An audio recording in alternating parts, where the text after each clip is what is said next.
Bismillahirrahmanirrahim. Alhamdulillahirabbil alamin. Allahumma salli wa sallim ala sayyidina Muhammadin ghina'i faqri wa hayati ruhi wa sururi qalbi wa najati fid dunya wal akhirah. Assalamualaikum warahmatullahi wabarakatuh. Ibu-ibu yang dimuliakan Allah Subhanahu wa taala, khususnya Ibu Nyai Sehat wal Afiah dan semua Ibu Nyai yang lainnya dan semua ibu-ibu yang dirahmati Allah dan semua yang menyaksikan acara ini dimanapun berada. Semoga sore ini menjadi sore yang baik untuk kita semuanya. Amin Allahumma amin. Ibu-ibu sehat semuanya? Alhamdulillah. Nah, ini tema ngaji sore hari ini berkaitan dengan pertanyaan saya barusan.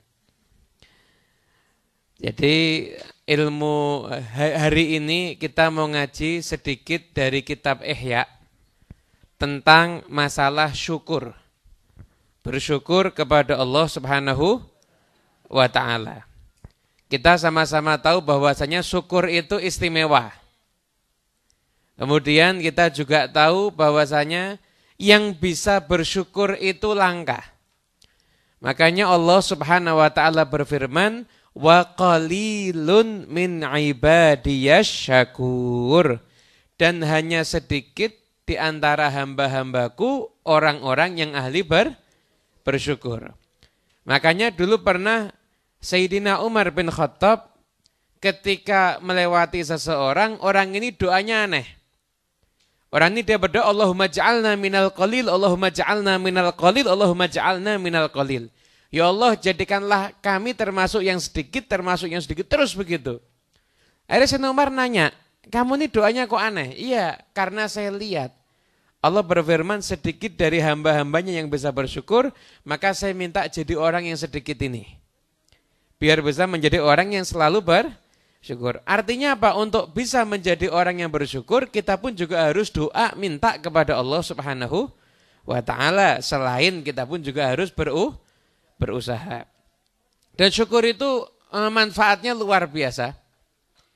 Dikatakan kita ini kalau dapat nikmat, setiap nikmat yang didapatkan oleh seorang hamba, maka nikmat ini bisa hilang. Nikmat ini bisa hilang. Lah kenikmatan itu agar tidak hilang, maka cara mengikatnya adalah dengan syukur. Jadi ketika kita mendapatkan nikmat lalu kita syukur, berarti nikmat itu ada sama kita, enggak hilang, dan yang lebih istimewa lagi nikmat itu akan menarik untuk nikmat yang lainnya. Makanya setan berusaha mati-matian agar kita tidak menjadi orang yang bersyukur. Kalau ayatnya udah jelas dah, saya bahas lagi kepanjangan. La in syakartum la azidannakum. Saya bahas sedikit ya dari sisi bahasa Arabnya. Kan tadi sudah membaca Quran. Nah, dalam bahasa Arab seandainya Allah Subhanahu wa taala, kalau kita lihat di terjemah, la in syakartum la azidannakum, itu pasti terjemahannya, jika kamu bersyukur pasti aku akan tambah nikmatku kepadamu. Kata-kata itu sebenarnya kalau Allah menyebutkan dalam Al-Quran, in syakartum azidukum, itu sama artinya. Kenapa kok ada la di depan? La-in. Namanya itu lam taukid mauti'atun lil qasam, huruf lam yang menyatakan seakan-akan Allah itu sumpah. Jadi itu diawali dengan Allah itu seakan-akan sumpah. Sumpah. In syakartum, jika kalian ini bersyukur, la azidannakum. Ditambah la lagi di depannya, juga lam sumpah, saya pasti akan menambah nikmat kepada kalian. Saya pasti akan menambah nikmat kepada kalian. Bahkan sebagian lain, kenapa kok Allah cuma la azidukum? Azidu, saya akan menambah kepada kalian. Objeknya enggak disebutkan. Berarti apa? Objeknya itu dari saking banyaknya semua kebaikan yang bisa didapati sama orang yang bersyukur, sampai-sampai sama Allah enggak disebutkan. Menurut sebagian ahli tafsir seperti itu. Berarti kata-kata la in syakartum la azidannakum itu kalau mau diterjemah dengan terjemah tafsiriyah, bukan terjemah Al-Quran yang kita punya, adalah sumpah jika kalian bersyukur, apa jawabannya? Sumpah saya pasti akan menambah kepada kalian. Apa yang ditambahkan? Semua nikmat, semua kebaikan, zahiran wa batinan, yang kita minta atau yang enggak kita minta, Allah akan berikan. Catatannya satu, syukur. Jadi orang yang bersyukur. Makanya tahu ilmunya tentang syukur berarti penting apa enggak penting? Penting. Sekarang kita lihat ilmunya syukur itu gimana. Nah, ilmu syukur. Ini saya ambil dari kitab Ihya-nya Imam Ghazali. Imam Ghazali yang namanya syukur, sabar, taubat itu termasuk maqamatus salikin, kedudukan orang-orang yang sedang berjalan menuju Allah Subhanahu wa taala. Maka untuk menghasilkan syukur yang baik, maka melewati 3 hal. Melewati 3 hal. 3 hal ini apa? Ilmu, hal, keadaan, kemudian yang ketiga amal. Ilmu, hal, amal. Ilmunya gimana? Begitu kita dapat nikmat, kita punya pengetahuan. Nikmat ini adalah nikmat. Dan nikmat ini yang ngasih Allah. Itu ilmu. Hal, keadaan yang muncul apa? Akhirnya kita merasa senang. Kenapa? Karena kita mendapatkan nikmat dari Allah. Setelah itu melahirkan amal. Amalnya apa? Amalnya hati, dia memandang terima kasih kepada Allah, dengan hatinya memandang nikmat ini satu-satunya memberikan adalah Allah Subhanahu wa taala, dan Allah lewatkan kepada orang lain. Kan kita kalau kasih nikmat kan lewat orang lain kan? Orang lainnya kita balas dengan ucapan terima kasih, hati kita tetap berterima kasih kepada Allah Subhanahu wa taala. Setelah itu perbuatan lisan kita mengucapkan alhamdulillah, nashkurullah, nahmadullah dan lain sebagainya. Alhamdulillah wa syukru lillah, begitu. Kemudian setelah itu yang ketiga, anggota badan mikir, nikmat ini cara menggunakan yang paling disukai oleh Allah gimana? Kira-kira kalau Anda sama Allah dikasih nikmat, tadi bisa, ini suara saya kedengeran ya? Nah berarti semua punya nikmat pendengaran ya. Kira-kira nikmat pendengaran ini paling senang kalau Allah paling senang kalau kita gunakan untuk apa? Dengarkan Quran, ya. Dengarkan orang cari ilmu. Kalau dengarkan orang gosip, Allah senang enggak? Ya berarti enggak usah dengerin orang gosip. Kenapa? Kan Allah enggak senang. Yang ngasih nikmat ini kan Allah. Allah senangnya kalau telinga ini digunakan untuk dengerin Quran, dengerin nasihat, dengerin ilmu, dengerin mungkin syair-syair qasidah, doa. Lo dengerin gosip, Allah enggak senang. Udah enggak usah dipakai. Buat dengerin gosip, pakainya buat yang Allah senang. Itu namanya syukur. Makanya orang-orang soleh itu sering kalau ketemu kan mesti nanya kabar ya. Gimana kabarmu? Itu dari zaman Nabi Muhammad SAW. Rasul SAW itu pernah berjumpa dengan seseorang. Nabi nanya, kaifa asbahta? Gimana kabarmu? Bi khairin. Bi khairin itu maksudnya baik. Nabi bilang lagi, kaifa asbahta? Bi khairin, baik. Sampai akhirnya orang itu jawab, bi khairin ahmadullah wa ashkuruh. Saya baik, saya memuji Allah dan saya bersyukur kepada Allah. Nabi, lah ini yang saya harapkan dari kamu tuh begini. Makanya kalau kita tanya, kita jawab, ibu-ibu sehat? Alhamdulillah. Itu kalau ibu-ibu niat nunjukkan syukurnya sama Allah, bukan niat basa-basi loh ya. Selama ini kita niatnya apa? Basa-basi, iya. Nah kalau niatnya nunjukkan syukur sama Allah, maka seketika itu juga kita jadi orang yang layak mendapatkan tambahan nikmat. Enak apa enggak? Ibu-ibu sehat? Alhamdulillah. Alhamdulillahnya keras sekarang punya. Oh, ada Mamah Lulu juga ada kelihatan tadi. Insyaallah ada Mamah Lulu. Jimatnya Ar-Raudhah Mamah Lulu ini. Jadi kalau kita jawab Alhamdulillah, itu langsung seketika kita menjadikan diri kita ini layak untuk mendapatkan tambahan. Makanya apapun juga ya Anda syukuri Alhamdulillah. Jangan ditanya sama temannya, gimana kabarmu? Lumayan. Gimana kabarmu? Buruk. Orang itu selalu jawab kabarnya baik. Jadi ngucap alhamdulillah itu nunjukkan syukur, nunjukkan senang kalau dikasih nikmat oleh Allah Subhanahu wa taala. Nah, sekarang ayo kita rubah hidup kita, pokoknya kita dikit-dikit syukur. Nanti kita turun dari tangga sampai ke motor, syukur alhamdulillah bisa sampai ke motor. Sampai rumah alhamdulillah bisa sampai rumah. Nanti kita selesai ngaji alhamdulillah bisa ikut pokoknya alhamdulillah terus. Makanya ada hadis, Imam Ghazali membawakan hadis di sini. Man qala subhanallah falahu asyru hasanat. Man qala la ilaha illallah falahu isyruna hasanah. Man qala alhamdulillah falahu thalathuna hasanah. Barang siapa yang mengucapkan subhanallah, maka dia mendapatkan 10 pahala. Barang siapa yang mengucapkan la ilaha illallah, maka dia mendapatkan 20 pahala. Dan barang siapa yang mengucapkan alhamdulillah, maka dia mendapatkan 30 pahala. Nah, kata Imam Ghazali, jangan kamu kira ini pahala didapat hanya sekedar lisannya ngucap. Enggak. Orang yang dapat pahala 10 itu ketika dia mengucapkan lisannya subhanallah, maka dia benar-benar mensucikan Allah, maha suci Allah. Niat itu dalam hatinya.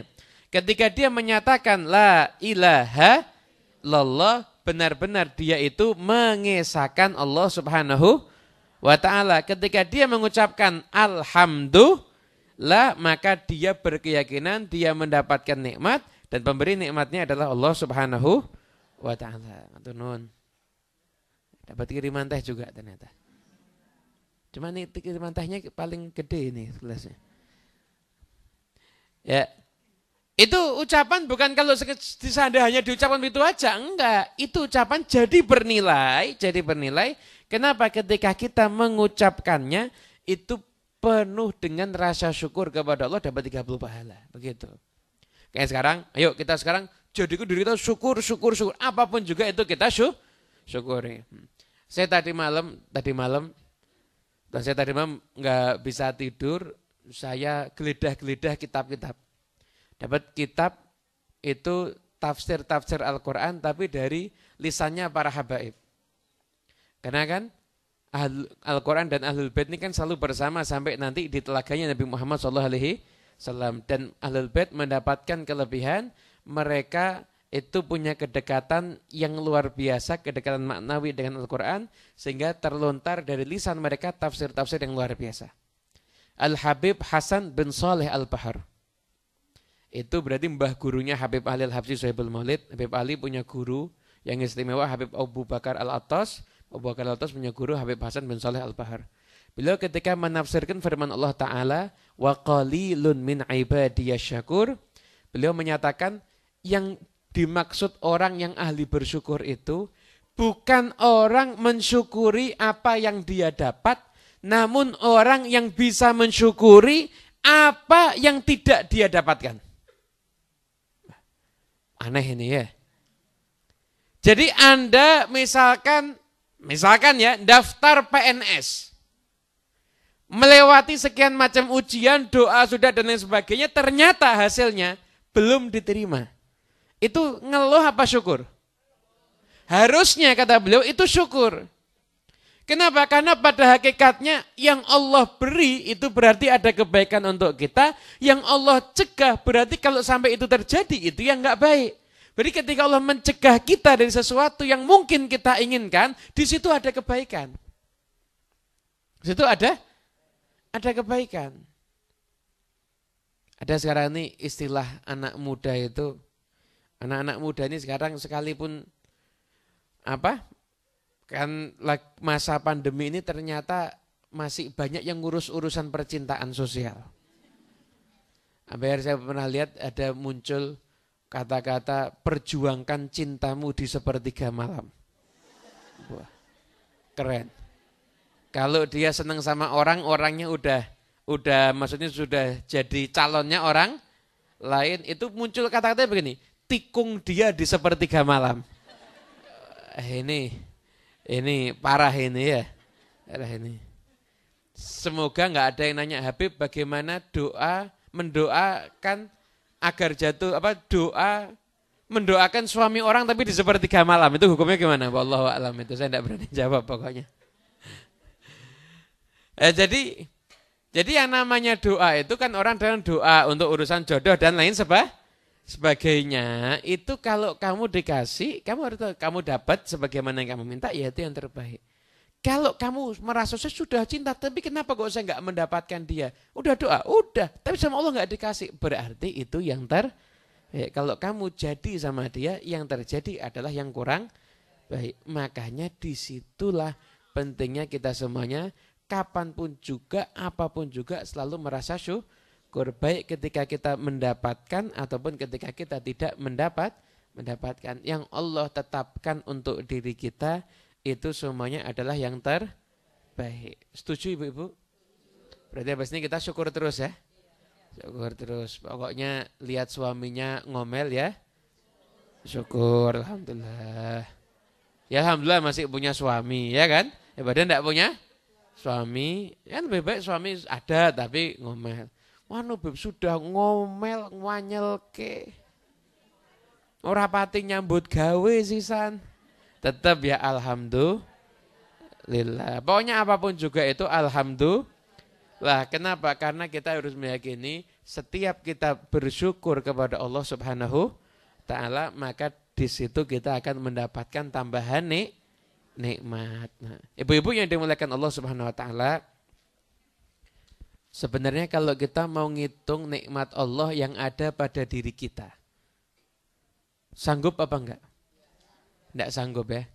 Kita nggak akan sanggup menghitung nikmat Allah yang ada pada diri kita. Nggak bisa, saking banyaknya nikmat. Jadi nikmat Allah kepada kita itu tidak terbatas. Tapi waktu kita hidup di dunia ini terbatas apa enggak? Berarti kalau waktu kita hidup di dunia ini kita niatkan dari sekarang sampai saya nanti meninggal dunia, saya mau menggunakan waktu saya untuk mensyukuri semua nikmat Allah Subhanahu Wa Ta'ala. Itu waktu kita nggak cukup. Itu waktu kita nggak akan cukup. Kenapa? Karena banyaknya nikmat Allah Subhanahu Wa Ta'ala yang Allah berikan kepada kita. Dan kalau kita setiap saatnya waktu kita, hari-hari kita hanya memikirkan nikmat Allah, ada waktu untuk ngeluh apa enggak? Sambat ada apa enggak? Enggak ada. Makanya biar kita hidupnya bahagia, hidupnya penuh nikmat, mulai sekarang isi waktu-waktu kita pokoknya kita gunakan hanya untuk bersyukur kepada Allah Subhanahu Wa Ta'ala. Semoga barokah dan manfaat. Amin. Allahumma amin. Insyaallah nanti Rabu depan insyaallah sudah ada guru kita Habib Novel yang akan ngaji di sini bersama-sama dengan kita semuanya insyaallah. Dari saya cukup sekian. Wal afu minkum. Wassalamualaikum warahmatullahi wabarakatuh.